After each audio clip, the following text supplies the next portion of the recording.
जितेंद्र आव्हाड यांच्या विरोधामध्ये गुन्हा दाखल. सरकारी कामामध्ये व्यत्यय आणल्यामुळे गुन्ह्याची नोंद. मरीन ड्राईव्ह पोलीस ठाण्यामध्ये आव्हाडांच्या विरोधात गुन्हा दाखल. विधानसभेमधील राड्याच्या कारवाई संदर्भात आज दुपारी 1:30 वाजता अध्यक्ष बोलतील. विधानसभा अध्यक्ष राहुल नार्वेकर यांची माहिती. विधानसभा अध्यक्षांना काल अनेक फोन केले, पण त्यांनी माझा फोन घेतला नाही. कार्यकर्त्यांवर गुन्हा दाखल होत नाही, मग पडळकर यांच्यावर काय होणार? जितेंद्र आव्हाड यांचा सवाल.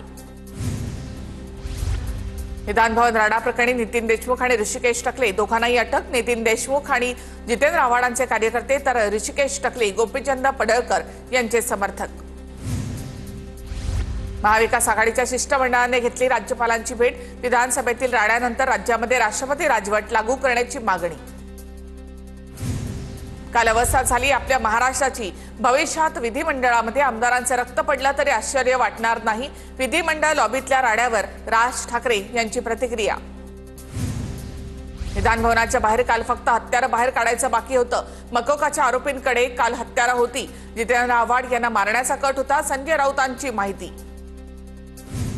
आव्हाडांवरच हल्ला करण्यासाठी टकले आला होता. टकलेला ज्या आमदारांना आणलं त्यांच्यावर कारवाई झाली पाहिजे. काँग्रेसच्या नाना पटोले यांची मागणी.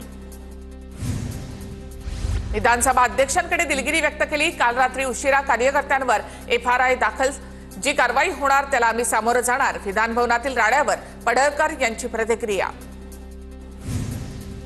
फडणवीस धर्मराज यांच्या भूमिकेप्रमाणे मान खाली घालून बसलेत. भाजप नेते उघड्या डोळ्यांनी राज्याचं वस्त्रहरण बघतायत. कालच्या राड्यावरून राऊतांकडून महाराष्ट्रामध्ये राष्ट्रपती राजवट लागू करण्याची मागणी. आव्हाडांच्या कार्यकर्त्यांना अटक केल्यानंतर रोहित पवारांचा पारा चढला. हातवारे करून बोलू नका, आवाज खाली करा. मरीन ड्राईव्ह पोलीस ठाण्यामध्ये झालेल्या वादाचा व्हिडिओ व्हायरल. मी भडकलो, पण यांच्यासारख्या आई बहिणीवरून शिव्या नाही दिल्या. नितीन देशमुखला कुठे ठेवलंय इतकंच मी विचारत होतो. पोलीस स्थानकामधील व्हिडिओवर रोहित पवारांची प्रतिक्रिया.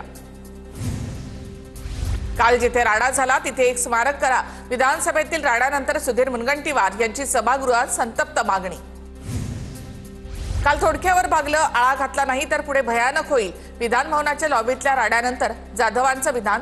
तर आम्ही कधी कुटुंबातील लोकांना सुद्धा विधानभवनात आणलं नाही. भास्कर जाधवांची प्रतिक्रिया. पंतप्रधानांनी विधानसभेतील राड्याची दखल घ्यावी.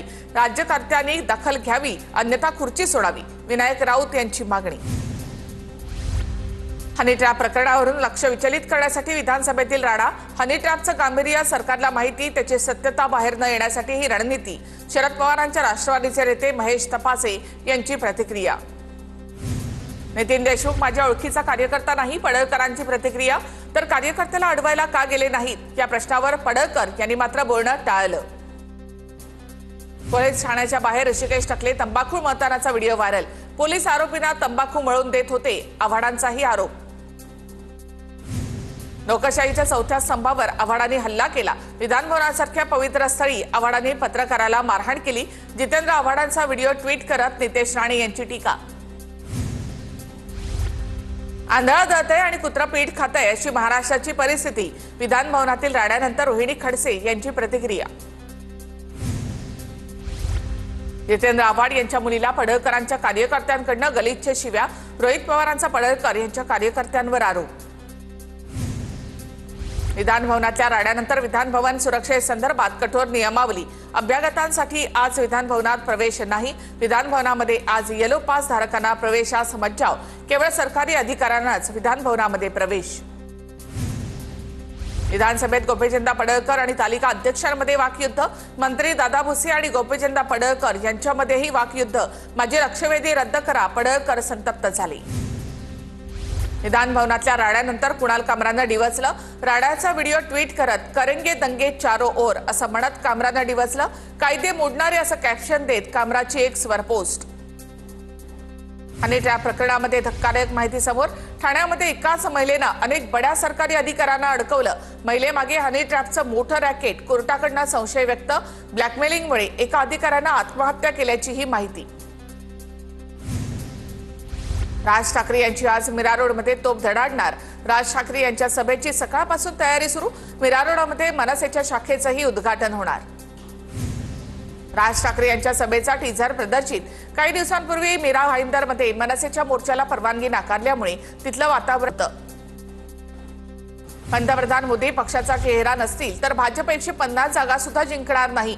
भाजप खासदार निशिकांत दुबेचं आपल्याच भारतीय जनता पक्षाबाबतचं मोठं वक्तव्य. कोण निशिकांत दुबे? मी त्याला ओळखत नाही. दुबेच्या प्रश्नावर अविनाश जाधव यांची प्रतिक्रिया. वांद्रे कलानगर परिसरामध्ये अज्ञातांकडून बॅनरबाजी. मिठी नदी घोटाळा प्रकरणावरून नाव न घेता ठाकरेंच्या शिवसेनेला इशारा. दरम्यान कलानगर परिसरात लावलेला बॅनर काढण्यात आलं. सिंधुदुर्गमधून जाणाऱ्या शक्तीपीठ महामार्गाच्या नवीन आराखड्याला मुख्यमंत्री फडणवीसांकडून मंजुरी. आराखड्यानुसार 30 किलोमीटरऐवजी 10 किलोमीटर बोगदा खोदावा लागणार. शक्तीपीठ प्रकल्पाचा खर्च कमी होणार. ठाकरेंच्या शिवसेनेचे माजी उपनेते सुनील बागुल आणि मामा राजवाडे भाजप त्यांचा प्रवेश निश्चित.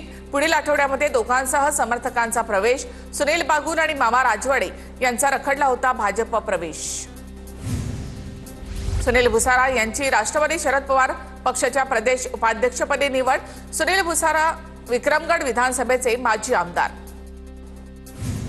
काँग्रेसचे माजी आमदार संजय जगताप यांचा मंत्रोपचार करून भाजपात प्रवेश. भाजप प्रदेशाध्यक्ष रवींद्र चव्हाण यांच्या उपस्थितीमध्ये सासवडमध्ये पार पडला प्रवेश सोहळा. आत्महत्येचा प्रयत्न केल्याप्रकरणी ज्ञानेश्वरी मुंडेंवर गुन्हा दाखल. बीड शहर पोलीस ठाण्यामध्ये गुन्हा. महादेव मुंडेंच्या मारेकऱ्यांना अटक करण्यासाठी ज्ञानेश्वरी यांनी विष प्राशन केलं होतं. गुन्हा दाखल करण्यापेक्षा माझा एन्काउंटर करा. मुख्यमंत्र्यांना माझी लेकरं अनाथ करायची नसतील तर आरोपींना अटक करा. ज्ञानेश्वरी मुंडेंकडून मुख्यमंत्र्यांच्या भेटीची मागणी. बीडच्या निपाणी टाकळी गावचे उपसरपंच लक्ष्मण चव्हाण यांनी घेतली खासदार बजरंग सोनावणे यांची भेट. काही दिवसांपूर्वी माजलगावमध्ये लक्ष्मण चव्हाणांना भर रस्त्यामध्ये झाली होती मारहाण. आरोपींवर कडक कारवाईची चव्हाणांकडून मागणी. नागपुरात आजपासून परिचारिकांचं बेमुदत काम बंद आंदोलन. एकदिवसीय लाक्षणिक संपानंतर काम बंद आंदोलनाची हाक. 7व्या वेतन आयोगासाठी परिचारिकांचं आंदोलन. अहिल्यानगर जिल्हाधिकारी कार्यालयासमोर Republican party of India Athawale गटाच्या कार्यकर्त्यांचं आंदोलन. जामखेडच्या साकत इथे चेतना सेवा संस्थेच्या 4 कॉलेजांविरोधात बेमुदत उपोषण.